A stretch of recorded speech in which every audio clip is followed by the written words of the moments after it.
Remote respiratory consultations have become a routine part of care, though access still varies across settings and between individual clinicians and patients. Before proceeding with a transition to remote consultations, discuss options with the patient to avoid excluding those who need or prefer in-person consultation. Decisions should be shared between patient and clinician and may include asking whether a telephone call is possible, even if a video call is not. Remote consultations work best for routine management and reviews, medication checks, inhaler technique assessment and training, triage of new onset breathlessness in a known patient, patient education, and pulmonary rehabilitation when physical attendance is not possible. Ultimately, whether remote consultation is appropriate should be agreed between patient and clinician, balancing clinical safety, patient preference, and access.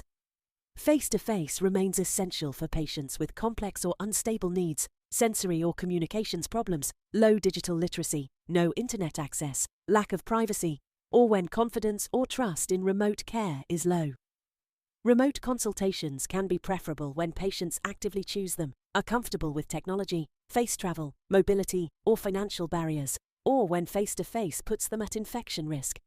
It also allows family involvement and gives insight into the home environment. Joint multidisciplinary and group consultations can help patients with multiple comorbidities. But too many voices at once may overwhelm, so always check understanding during or after the call. If a patient is well known to you, a telephone call alone may be enough to assess new onset breathlessness or an exacerbation. Provide clear self-management advice and confirm it is understood. For diagnosis, IPCRG colleagues advise that remote consultation is only appropriate when infection control is a priority. Video call offers the closest match to in-person care, but confirming a diagnosis usually requires follow-up diagnostic tests.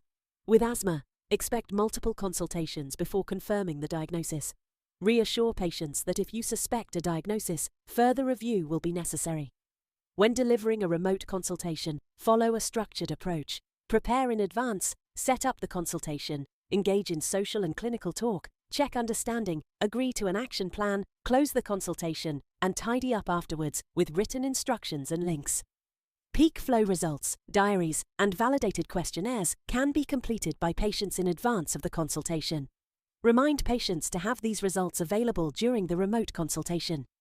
Before each consultation, reflect. Does the patient have access to a device and connection suitable for a teleconsultation? Do I know this patient's goals and history? Do they have the technology and privacy required? Do they need video or face-to-face for safe assessment? Remote consultations are here to stay.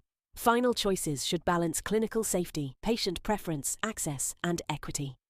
IPCRG's Desktop Helper number 11 provides further guidance, including examples of app-based technology and useful tests that can be done remotely. Now, time to solve a short quiz to reinforce your learning. A set of selected IPCRG resources will be available for you at the end of this breath.